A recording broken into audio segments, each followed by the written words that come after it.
अपने मन मंदिर में राम का नाम बसाया। मैंने अपने मन मंदिर में राम का नाम बसाया।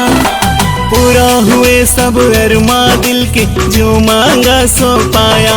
मेरे राम मेरे राम मेरे राम मेरे राम मेरे राम मेरे राम।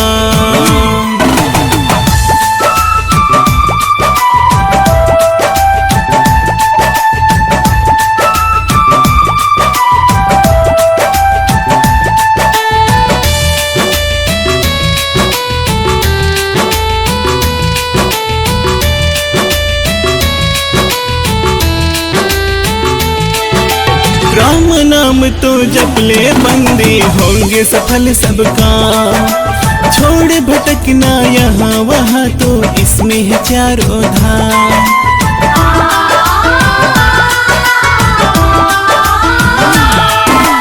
राम नाम तो जप ले बंदे, होंगे सफल सबका।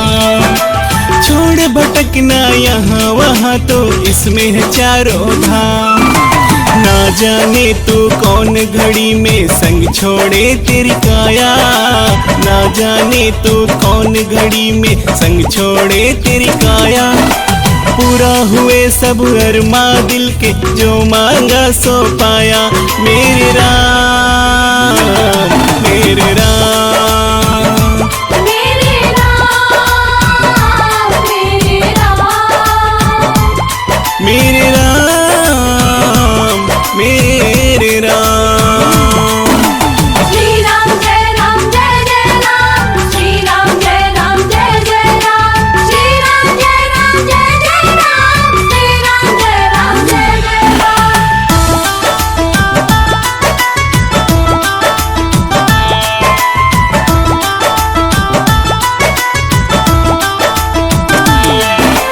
क्या लेकर तो आया जगत में, क्या लेकर तो जाएगा। अंत काल जब आएगा, तो कुछ नहीं कर तो पाएगा।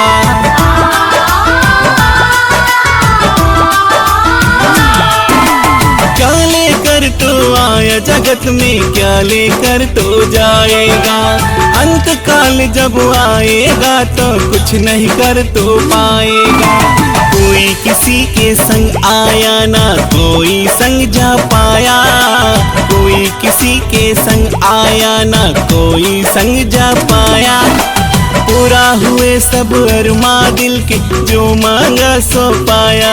मेरे राम मेरे राम मेरे राम मेरे राम मेरे राम मेरे राम।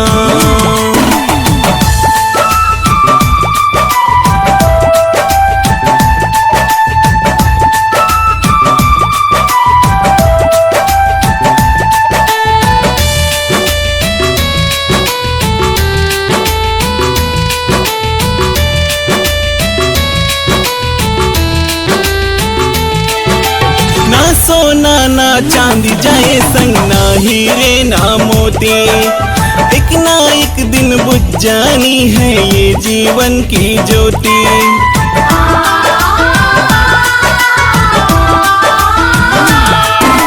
ना सोना ना चांदी जाए संग, ना हीरे ना मोती। एक ना एक दिन बुझ जानी है ये जीवन की ज्योति। ना कोई अपना है इस जग में, ना है कोई पराया। ना कोई अपना है इस जग में, ना है कोई पराया। पूरा हुए सब अरमा दिल के, जो मांगा सो पाया। मेरे राम मेरे राम मेरे राम मेरे राम मेरे राम